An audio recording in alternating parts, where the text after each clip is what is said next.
Hello guys, मेरा नाम सचिन कुमार। आप देख रहे हैं बायोलॉजी क्लास वजहपुर भाटी कॉलेज की ओर से। बेटा आज की जो यूनिट है वो है सेकंड यूनिट हम स्टार्ट करने वाले हैं। इससे पहले हमने जो डिस्कस किया है वो थी आपकी फर्स्ट यूनिट और जो थी आपकी रिप्रोडक्शन की। और इसके बाद में जो सेकंड यूनिट का नंबर आता है वह है आपकी जेनेटिक्स पर। जेनेटिक्स यूनिट जो है अल्ट्रा इम्पोर्टेंट होती है, चाहे आप नीट का एग्ज़ाम दे रहे हो, चाहे कोई पीएमटी एग्ज़ाम दे रहे हो या आप कोई भी बोर्ड एग्ज़ाम देने जा रहे हो। उसमें अल्ट्रा इम्पोर्टेंट जो टॉपिक्स होते हैं वो आपके जेनेटिक्स से ही आते हैं। तो इसमें जो फर्स्ट चैप्टर है, इस यूनिट का जो पहला चैप्टर है वह है बेटा आपका principles of inheritance and variations. Principle ये स्कूल वाला प्रिंसिपल नहीं है, प्रिंसिपल में सिद्धांत लॉज की बात हो रही है, यानी कि इनहेरिटेंस के और वेरिएशंस के लॉज की बात हो रही है यहाँ पर। तो principles of inheritance and variation मैं आपको ये लेके समझ रहा हूँ कि आप जो बिल्कुल ब्लैंक हैं और आपने पहली बार इस चैप्टर को देखा है, तो मैं आपको बिल्कुल बेसिक लेवल से स्टार्ट करके चलूँगा बेटा, और आखिर तक बिल्कुल लास्ट तक आपको ऊपर तक लेके चलूँगा। देखो एक्चुअल में है क्या, ये आपका चैप्टर है जिसका नाम क्या है, principles of inheritance and variations. Inheritance का मीन्स क्या होता है, आपको सबसे पहले लिखनी है आपको एक definition. Inheritance the process by which, एक ऐसा process by which characters are transferred from one generation to next generation. एक ऐसा प्रोसेस जिसके द्वारा, जिसकी हेल्प से कैरेक्टर्स, लक्षण जो होते हैं वो एक जनरेशन में से नेक्स्ट जनरेशन में ट्रांसफर होते हैं। इस प्रोसेस को हम क्या कहते हैं, इनहेरिटेंस या हेरिडिटी कहते हैं। देखिए आपने कभी सोचा है कि गाय हमेशा गाय का बच्चा ही क्यों डालती है, कभी भैंस का क्यों नहीं डालता? शेर कभी बिल्ली डालता है? नहीं। अगर आप बीज बोते हैं गेहूं का खेत में तो क्या आम लगते हैं उस पर? नहीं। ऐसा क्यों होता है? मतलब ऐसी कुछ खास चीज अंदर है, कुछ ऐसे लक्षण हैं जो एक जनरेशन से एक पीढ़ी से दूसरी जनरेशन में, नेक्स्ट जनरेशन में ट्रांसफर होते हैं। और इन्हीं लक्षणों को, इस प्रोसेस को हम कहते हैं, लक्षणों के ट्रांसफर होने की प्रोसेस को कहते हैं इनहेरिटेंस या हेरिडिटी। Clear guys? देखिए क्लियर बता रहा हूं मैं आपको, कुछ जो आप अपने आप को देखिए, आप में कुछ ऐसी लक्षण हैं, कुछ विशेषताएं होंगी जो आपको अपने पापा से के समान होंगी, कुछ आप मम्मी के समान होंगी, कुछ दादा के समान होंगी। मतलब कि आपकी जो पिछली जनरेशन है उससे लगातार कोई कैरेक्टर्स ट्रांसफर होते आ रहे हैं आपकी जनरेशन में और वो आप में दिखाई दे रहे हैं। और जो आप में कैरेक्टर्स दिख रहे हैं वो आपके आने वाले बेबीज में भी दिखाई देंगे। तो ये कैरेक्टर्स क्या होते हैं, यही कहलाते हैं, ये प्रोसेस होता है इनहेरिटेंस का। यानी कि मैं फिर से दोबारा सिंपल वर्ड्स में बोलूं, the process by which characters are transferred from one generation to next generation is known as inheritance और हेरिडिटी। ओके,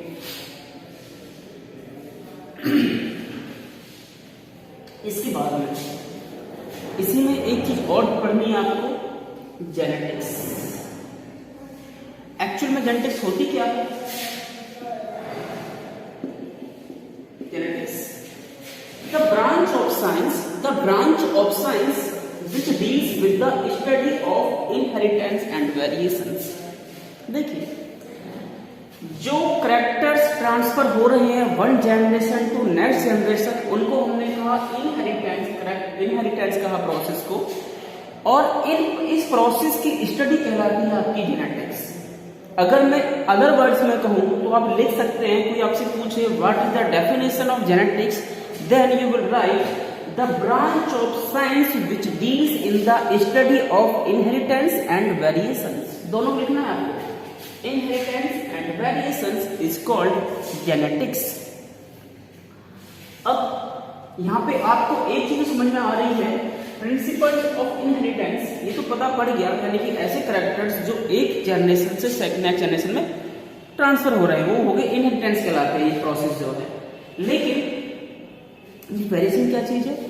वेरिएशन क्या होता है बेटा मैं बताऊं, द डिफरेंस इन ट्रेड्स होते हैं, एक खास लक्षण, खास विशेषताएं, स्पेसिफिक कुछ कैरेक्टर्स होते हैं। The difference in traits of individual of a progeny. Progeny क्या होता है? प्रोजेनी मतलब जो औलाद में पैदा होते हैं, जो बच्चे पैदा होते हैं, उनकी बात हो रही है। प्रोजेनी माने बच्चे पैदा होते, मतलब बच्चे जो पैदा होते हैं उनकी बात हो रही है।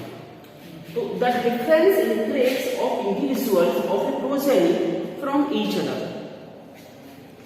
डिफरेंस इन ट्रेट्स, ट्रेट्स खास लक्षणों में अंतर। मैं मेरे भाई में कुछ अंतर है, दिख रहा है आपको?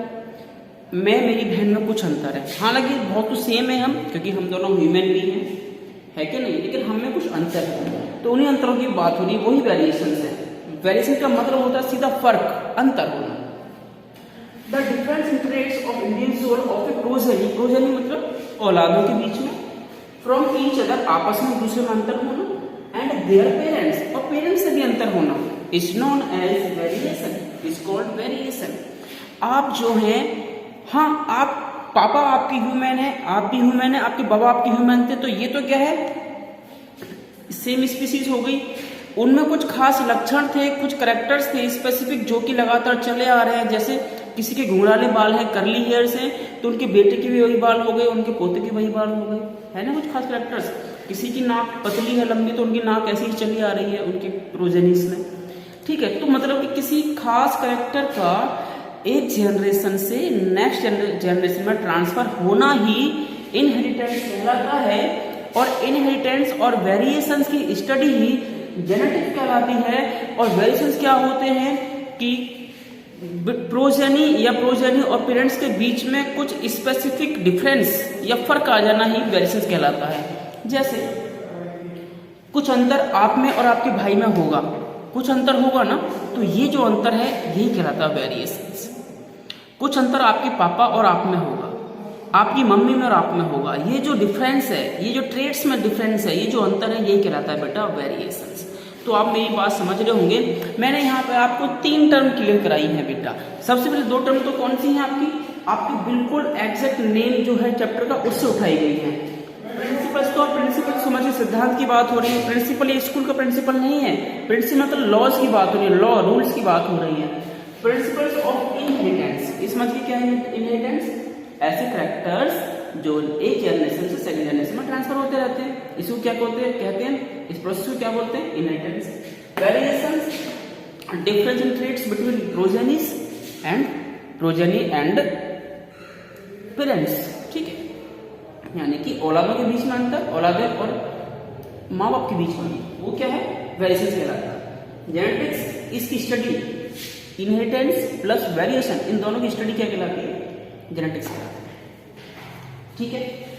ये चैप्टर बहुत इंपॉर्टेंट है। इस चैप्टर में आगे बढ़ने से पहले कुछ बातें बहुत ज्यादा डिस्कस करना बहुत ही जरूरी है। इस चैप्टर में हमको आगे देखना क्या है, देखो हम पढ़ रहे हैं जेनेटिक्स, हमने पढ़ा जेनेटिक्स क्या होता है, study of inheritance and variation is known as genetics. Mendel's जो हमको पढ़ने हैं, मेंडल्स आपने 10th में नाम पढ़ा सुना होगा, ग्रेगोर जॉन मेंडल, जिनको फादर ऑफ जेनेटिक्स भी कहा जाता है। उन्होंने कुछ लॉज दिए थे, कुछ रूल्स बनाए थे, उनको हमको डिस्कस करना है। उसके बाद देखना मोनोहाइब्रिड क्रॉस क्या होता है, डाई हाइब्रिड क्रॉस क्या होता है। इसके बाद में लिविंग्स में सेक्स डिटरमिनेशन किस तरीके से होता है, वो हम देखेंगे इस चैप्टर में। और इसके बाद में जेनेटिक डिसऑर्डर्स की भी बात की जाएगी। तो ये मोटा मोटी कुछ आपके टॉपिक्स हैं जो हमको इस चैप्टर में कवर भी करने हैं। अब जो हमको स्टार्ट करना है, ये तीनों डेफिनेशंस आपको हमेशा याद होनी चाहिए, आपकी टिप पर होनी चाहिए। इसके बाद में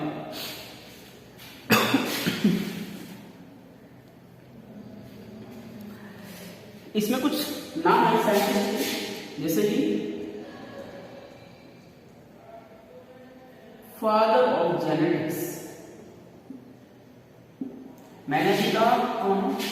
Gregor John Mendel. Gregor John Mendel, Gregor John Mendel is the father of genetics. इसके बाद में जो इंपॉर्टेंट नाम आने वाला है वो है आपका father of modern genetics. Modern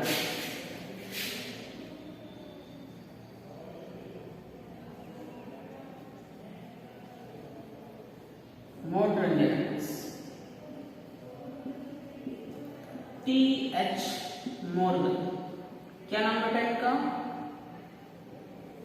TH Morgan, ये सारे नोट्स कर लेंगे आप एक साइड पेज पर, ठीक है, बहुत इंपॉर्टेंट है। सॉरी गलत लिखा है, बैटसन है, विलियम बैटसन होता है, डब्ल्यू बैटसन, ये ठीक करेंगे बेटा यहाँ पर, विलियम बैटसन, डब्ल्यू बैटसन लिखेंगे। जो टीएच मॉर्गन है वो एक्सपेरिमेंटल जेनेटिक्स के फादर हैं, तो आप क्या लिखेंगे यहाँ पर, मैंने father of experimental genetics is T H Morgan, T H Morgan. Clear guys, जो फादर ऑफ जेनेटिक्स हैं ग्रेगर जॉन मेंडल हो गए, फादर ऑफ मॉडर्न जेनेटिक्स के W Bateson, father of experimental genetics के हैं भैया टीएच मॉर्गन, ठीक है। और फादर ऑफ ह्यूमन जेनेटिक्स के, ये स्पेशल ऑर्गन है, फादर ऑफ ह्यूमन जेनेटिक्स क्या है, next father of human genetics and biochemicals के लिए, तो ये क्या है, ए गैरोड, ए गैरोड ने क्या किया था, आपको कुछ पता होगा, ब्लैक यूरिन डिजीज के बारे में देखा होगा कि जो लोग यूरिन पास करते हैं उनका एयर के टच में आते ही या एयर के कांटेक्ट में आते ही यूरिन जो होता है वह ब्लैक कलर का हो जाता है, तो उसे बोलते हैं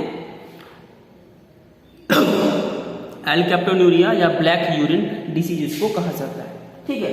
तो ये 3-4 नाम से आपको नोट करने हैं, इस चैप्टर से संबंधित कभी भी आपके पीएमटी वगैरह में आ सकते हैं आसानी से, ये सब आपको देखना है। तो आज हमने क्या देखा है, हम आपको बिल्कुल बेसिक से लेके चल रहे हैं। हमारा चैप्टर का जो नाम है, नई यूनिट है, नया चैप्टर है, इसका नाम क्या है, principle of inheritance and variations. इसमें हमने देखा कि इनहेरिटेंस क्या होता है, वेरिएशंस क्या होते हैं और जेनेटिक्स क्या होते हैं। आपको इनको क्रम में लिख लेना है, इसके बाद में आपको देखना है कि फादर्स इनके क्या है। ठीक है बेटा, टाइम देखते हैं।